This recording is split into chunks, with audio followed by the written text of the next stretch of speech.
अलीजान,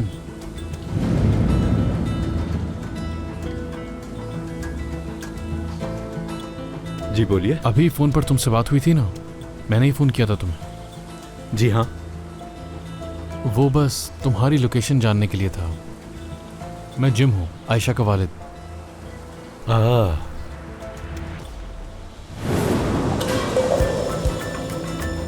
रुको रुको बेटा, भागो मत मुझसे।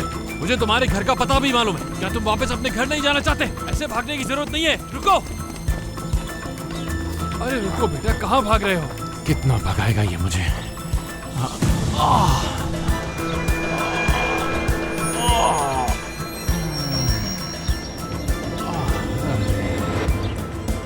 क्यों थका रहे हो बेटा मुझे?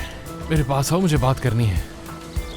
जाओ, इस लड़के को तो पकड़ना ही पड़ेगा मुझे। वहां से जाना चाहिए।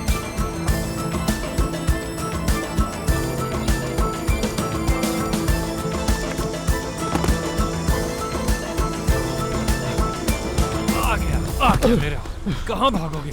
हाँ, कहाँ भागोगे? मुझे छोड़ दे, मैंने कुछ नहीं किया, मैं बेकसूर हूँ। मैं झूठ नहीं बोल रहा हूँ, मैंने कुछ भी नहीं किया है। देखो, अगर तुम बेकसूर हो तो भागे क्यों मुझसे? बस मैं डर गया था इसलिए भाग रहा था। तो तुम डर गए थे। जानते हो मेरे साथ क्या हुआ है? तुम्हारी वजह से मेरी बेटी घर से चली भाई गई। उसने खुद कहा था कि मैं घर पर आऊंगी, मैंने तो उसे कुछ बोला भी नहीं तुमने था। कुछ किया ही नहीं है तो तुम मुझसे भाग क्यों रहे थे? हाँ, मुझे लगा कि आप सरकारी आदमी हैं तो मैं बस डर गया था कोई मसला ना हो जाए, इसलिए भाग गया। मैं कसम खा के आपको कहता हूँ कि मेरा कोई कसूर नहीं है। अच्छा ठीक है, चलो आओ तुम्हें पानी पिलाता हूँ। गाड़ी में रखा है, फिर बात करेंगे।